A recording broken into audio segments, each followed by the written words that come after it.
आगे कवि कहता है कि क्या देख न सकती जंजीरों का गहना, हथकड़ियाँ क्यों यह ब्रिटिश राज का गहना।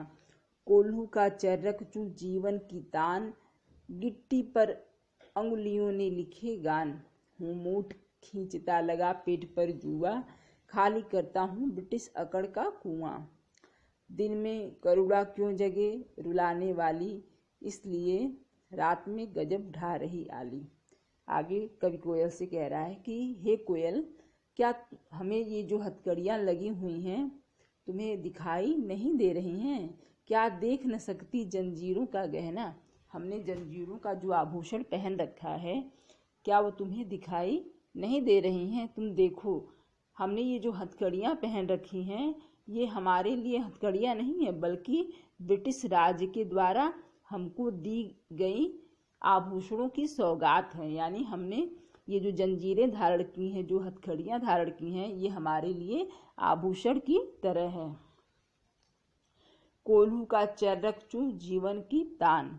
कवि कह रहा है कि कैदी के रूप में हमसे तरह तरह के कार्य कराए जाते हैं और उन कार्यों के अंतर्गत कोल्हू भी हम खींचते हैं। तो कवि कह रहा है कि हे कोयल, जब हम कोल्हू खींचते हैं तो उससे जो चरचर की आवाज़ आती है, वो जो चर्रक चूं की जो आवाज़ आती है, उसी आवाज़ से हमारे जीवन का संगीत बन जाता है। यानी उस आवाज़ को हम अपने जीवन का संगीत समझ करके यहाँ जी रहे हैं। गिट्टी पर अंगुलियों ने लिखे गान। कवि कह रहा है कि इस जेल के भीतर हम पत्थर तोड़ते हैं, पत्थरों को तोड़ करके गिट्टी बनाते हैं, तो उन पत्थरों पर जब हमारी उंगलियां काम करती हैं, हम अपने हाथों से पत्थरों को तोड़ने का काम करते हैं, तो केवल हम काम नहीं करते बल्कि उन पत्थरों पर अपने गान भी लिख देते हैं। अपने जीवन की वेदना का गीत भी उन पत्थरों पर हम लिख देते हैं। हूँ मोट खींचता लगा पेट पर जुआ। कवि कह रहा है कि मैं मोट खींचता हूँ। मोट बच्चों एक आप लोगों ने नहीं देखा होगा, लेकिन ये एक औजार है जिस पहले के ज़माने में जब कुएं से पानी निकालते थे तो इसी के माध्यम से निकालते थे, और ये इसके द्वारा कुएं से पानी आसानी से निकल जाता था। और अधिक मात्रा में जब पानी निकालना होता था तो लोग मोट का प्रयोग करते थे। तो कवि कह रहा है कि मैं मोट अपने पेट पर जुआ लगा करके मोट खींचता हूँ और पानी निकालता हूँ।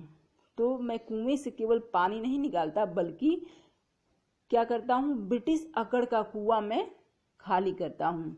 ब्रिटिश साम्राज्य के भीतर जो अकड़ है, जो घमंड है, उस अकड़ और घमंड को हम जल के रूप में खींच करके साफ कर रहे हैं। यानी हम कुएं से केवल पानी नहीं खींचते हैं बल्कि ब्रिटिश अकड़ को भी हम खींचते हैं, क्योंकि ब्रिटिश सरकार तरह तरह की यातनाएं देकर हमारा मनोबल तोड़ना चाहती है। देश के प्रति हमारे मन में जो प्रेम है उस प्रेम को ख़त्म करना चाहती है, लेकिन वह हमें कितना भी सता ले, हमारे ऊपर कितने भी अत्याचार कर ले, हम टूटने वाले नहीं हैं। तो हे कोयल, ये चाहे ब्रिटिश सरकार हमसे कोल्हू खिंचवा ले, चाहे पत्थर तोड़वा ले, चाहे मोट से कुएं का पानी निकलवा ले, हम इन कार्यों के माध्यम से थकने वाले नहीं हैं, हारने वाले नहीं हैं, बल्कि इन कार्यों के द्वारा ब्रिटिश अकड़ को ख़त्म कर देंगे। दिन में करुणा क्यों जगे रुलाने वाली, इसलिए रात में गजब ढा रही आली। आगे कवि कहता है कोयल से कि हे सखी कोयल, तुम नहीं चाहती हो कि हम दिन में रोएं, हमारे अंदर रोने वाली करुणा दिन में जगे, इसलिए तुम रात में आकर के इस तरह से कूक रही हो, हूक रही हो और हमारे अंदर एक करुणा जागृत कर रही हो। इस शांत समय में अंधकार को बेध रो रही क्यों हो कोकिल बोलो तो। कवि कह रहा है कि इस काली रात में चारों ओर शांति का वातावरण है, तो तुम इस रात के अंधकार को बेध करके, उसे चीर करके क्यों रो रही हो? हे कोयल, तुम अपने रोने की वजह बताओ। चुपचाप मधुर विद्रोह बीज इस भांति बो रही हो क्यों कोकिल बोलो तो। हे कोयल, क्या तुम इस रात्रि के समय चुपचाप यानी सुनसान रात में आकर के अपनी आवाज़ के द्वारा विद्रोह के बीज बो रही हो, यानी हम क्रांतिकारियों के अंदर और भी ज़्यादा विद्रोह का भाव भरने के लिए तुम आई हो, जो इस तरीके से तुम रात में कूक रही हो। कोयल, तुम बताओ। काली तू रजनी भी काली, शासन की करनी भी काली, काली लहर कल्पना काली, मेरी काल कोठरी काली, टोपी काली कमली काली, मेरी लौह श्रृंखला काली, पहरे की हूँ कृत की ब्याली, तिस पर है गाली ए आली।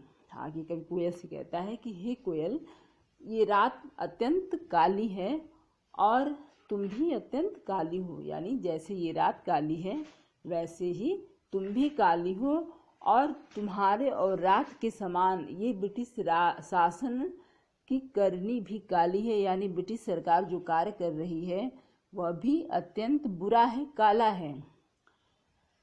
काली लहर कल्पना काली, इस वक्त चारों तरफ काली लहर फैली है, यानी काली लहर का आशय यहाँ बच्चों हो जाएगा निराशा से। तो लोगों के मन में ब्रिटिश सरकार के द्वारा जो तरह तरह के जगह जगह अत्याचार किए जा रहे हैं, जिसके कारण लोगों के मन में अत्यंत निराशा भरी हुई है।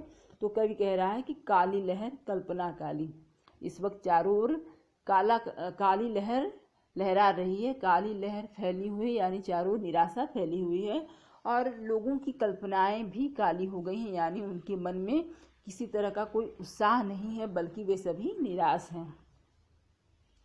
कवि कह रहा है कि मेरी ये जो काल कोठरी है वह भी काली है, इस वक्त मैंने जो टोपी पहनी है वह भी काली है, कमली काली, कमली माने कंबल, जो कंबल मुझे मिला है वह भी काले रंग का है, और जो जंजीरें मुझे लगी हुई हैं, लौह श्रृंखला माने लोहे की श्रृंखला यानी जंजीर, तो जो लौह श्रृंखला लगी हुई है मेरे